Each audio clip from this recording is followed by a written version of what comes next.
आणि आता सांगलीमधून एक धक्कादायक बातमी समोर येते आहे। सांगलीमध्ये अमावस्येच्या रात्री करणी करणारे सीसीटीव्ही कॅमेऱ्यामध्ये कैद झाले आहेत। कोंबडा सोडून नारळ, लिंबू, हळद, कुंकू ठेवून जादू टोण्याचा हा प्रयत्न आहे। जादू टोण्याच्या प्रयत्नानंतर दोन्ही तरुण हे दुचाकीवरनं या ठिकाणावरनं फरार झाले।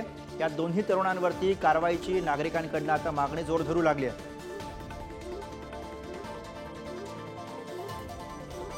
स्वप्नील पाटील आपले प्रतिनिधी या क्षणाला फोन लाईनवरनं आपल्या सोबत आहेत, त्यांच्याकडून अधिकची माहिती घेऊयात। स्वप्नील, सांगलीमधल्या नेमक्या कुठल्या भागातला हा सगळा प्रकार आहे आणि या सीसीटीव्ही फुटेजबद्दल, या प्रकरणाबद्दल एकूणच आता काय माहिती समोर येते? स्वप्नील, नक्कीच सांगलीतील मिरजमध्ये हा प्रकार घडला आहे। अमावस्येच्या रात्री दोघा तरुणांकडून अघोरी प्रकार करीत करणी केल्याचा प्रकार घडला आहे। या प्रकरणी दोघांवर कारवाई करण्यात यावी अशी मागणी देखील होतीये।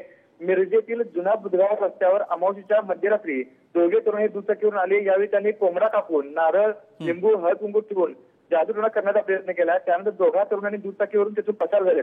अघोरी प्रकाराचा घटनाक्रम सर्व सीसीटीव्ही कॅमेरे चित्रित देखील झाला असून दोघांवर तातडीने कारवाई करावी अशी त्या नागरिकांतून मागणी होत आहे। तसेच या घटनेमुळे जुना बुधगाव रस्ता जो मिरजेतील भाग आहे या ठिकाणी असणाऱ्या नागरिकांमध्ये आता भीतीचे वातावरण पसरलेले आहे।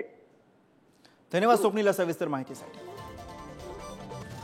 कोणतीही वाईट शक्ती, अलौकिक शक्ती या जगामध्ये अस्तित्वात नाही। अशा कोणत्याही अंधश्रद्धेवर लोकांनी विश्वास ठेवू नये।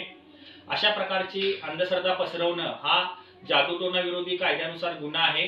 करणी भानामतीची भीती दाखवून लोकांच्या मनामध्ये दहशत निर्माण करणं हा गुन्हा आहे। आमची प्रशासनास अशी विनंती आहे की ज्यांनी हे करणी भानामतीसाठी हे साहित्य ठेवून लोकांच्या मनामध्ये भीती निर्माण केलेली आहे त्याचा शोध घेऊन त्याच्यावर कारवाई करावी।